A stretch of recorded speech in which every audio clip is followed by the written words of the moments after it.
நான் திருப்பி திருப்பி உங்களுக்கு சொல்லுகின்றேன், உங்களை நீங்கள் மாற்றிக்கொள்ளுங்கள், இல்லையே நீங்கள் அழிந்தே போவீர்கள். அதில் எந்த மாற்று கருத்தும் வேண்டாம்.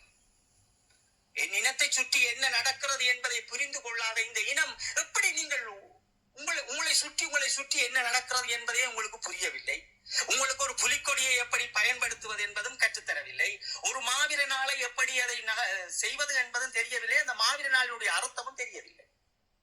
தேசிய தலைவர் அவர்களுக்கு பிறந்த நாள் வருகின்ற போது கேக்கு வெட்டுகின்ற இதே கூட்டம் தான் மாவீர நாளுக்கும் ரோலையும் இதையும் வேண்டி குடித்து விட்டு ஆடம்பரங்களை செய்துவிட்டு இந்த கேவலமான வேலையை கூட்டம்.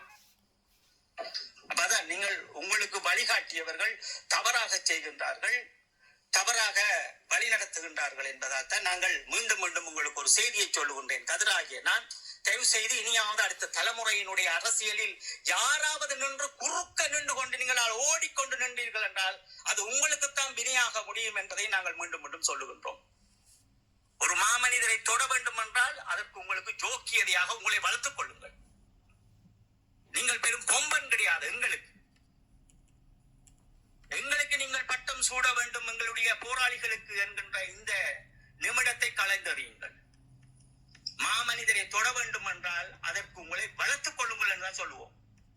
நீங்கள் செய்ய வேண்டாம், நீங்கள் ஒன்றை உருவாக்குங்கள், எல்லாத்தையும் சரி செய்யுங்கள், சரி தெரிந்து விட்டு செய்யுங்கள். மாவீர நாள் இப்படித்தான் செய்வது, புலிக்கொடியை இப்படித்தான் பயன்படுத்துவது, கண்ட காசு சேர்த்தவனுக்கும் புலிக்கொடி பொறுப்பதல்ல, எப்பயோ நாட்டை விட்டு ஓடி வந்தவனுக்கும் புலிக்கொடி பொறுத்து தளபதி பட்டம் கொடுப்பதல்ல என்ற விடயங்களை கொண்டு வாருங்கள். எவன் ஒன்று செய்தாலும் அவன் செய்ய அவன் நீ உன்னோட உண்மை இருந்தால் எதற்காக மற்ற மாவீரர்களோடு ஒருவரை கொண்டு வந்து நினைக்கும் போது எதற்காக நீ தட்டிக்க கவலை? உன்னோட உண்மையிலே நீயே ஒரு போலி, அதனால் உனக்கு அந்த போலி தெரியவில்லை. ஒரு நாட்டுக்காக ஒருவர் தன்னை அர்ப்பணிக்கின்றார் என்றால் அது 17ஆம் தேதியோடு எல்லாம் முடிபட்டது. தமிழ்ல விடுதலை புலிகளுடைய அத்தியாயங்கள் எங்களுக்கு முடிபட்டது. அதற்கு பிறகு நாங்கள் ஒரு சராசரி மனிதர். ஒரு அரசியலை கட்டெழுப்புவதற்கு நாங்கள் அதுக்கு முறையாக செயல்பட வேண்டியது. ஆனால் அந்த விடுதலை புலிகளுடைய மாண்பு அப்படியே இருந்திருக்க வேண்டும். அதனை நீங்கள் செய்கின்ற முறை,